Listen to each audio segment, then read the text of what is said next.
Airport से निकले हैं तो उस वक्त की ये तस्वीरें हैं और ये अपने आप में तस्वीरें भी बेहद महत्वपूर्ण हैं क्योंकि प्रधानमंत्री मोदी रिसीव करने के लिए पहुंचे और एक ही कार में बैठकर प्रधानमंत्री मोदी और राष्ट्रपति पुतिन एयरपोर्ट से रवाना हुए। हमने ऐसी ही तस्वीरें एक ही कार में दोनों नेताओं की देखी थी चीन में एससीओ समिट के समय, जब लगभग पौना घंटा दोनों ही नेताओं ने एक दूसरे के साथ कार में बैठ के बात की थी और एक बार फिर से एक ही कार में सवार होकर दोनों नेता एक दिशा में एक रास्ते पे आगे बढ़ते हुए, ये बहुत संदेश साफ तौर पे दिखाई पड़ रहा है कि भारत और रूस मिलकर कैसे आगे बढ़ने को तत्पर और उत्सुक नजर आ रहे हैं। प्रधानमंत्री मोदी न सिर्फ एयरपोर्ट पर रिसीव करने पहुंचे राष्ट्रपति पुतिन को, बल्कि वो एक तरीके से एक ही कार में दोनों ही नेता एयरपोर्ट से वापस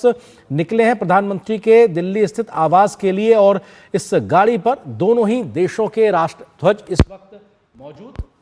जो इस बात को संकेत देते हैं कि कैसे दोनों देशों की आपसी दोस्ती एक आगे तेजी से बढ़ती दिखाई पड़ रही है। प्रधानमंत्री मोदी ने न सिर्फ उन्हें रिसीव किया बल्कि अपनी ही कार से, कहा जाए एक ही कार से, दोनों नेता अब आगे बढ़ते हुए दिखाई पड़ रही है तस्वीरें। अमूमन हम देखते हैं कि जब राष्ट्राध्यक्ष आते हैं तो एक औपचारिकता का आलम होता है और उस औपचारिकता में प्रोटोकॉल मुख्य रूप से उसका पालन किया जाता है, लेकिन राष्ट्रपति पुतिन को लेकर प्रधानमंत्री नरेंद्र मोदी की जो आत्मीयता है, जो पारस्परिक सम्मान है, ये उसी की बानगी प्रस्तुत कर रहा है कि प्रधानमंत्री न केवल स्वयं पहुंचे हैं, पर जैसा होता है कि आप कह रहे थे मॉस्को से आया मेरा दोस्त, तो दोस्त आया है और उन दोस्त को सम्मान पूर्वक एक ही गाड़ी में बैठकर दोनों दोस्त जा रहे हैं प्रधानमंत्री के आवास की ओर और वहां पर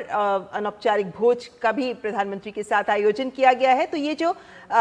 अनौपचारिकता दोनों राष्ट्राध्यक्षों के बीच में नजर आ रही है और तमाम प्रोटोकॉल्स में इस वक्त कम से कम नजर आ रही है, वो कहीं ना कहीं इस बात को भी साबित करता है प्रोफेसर अंशु कि दोस्ती औपचारिक कूटनीति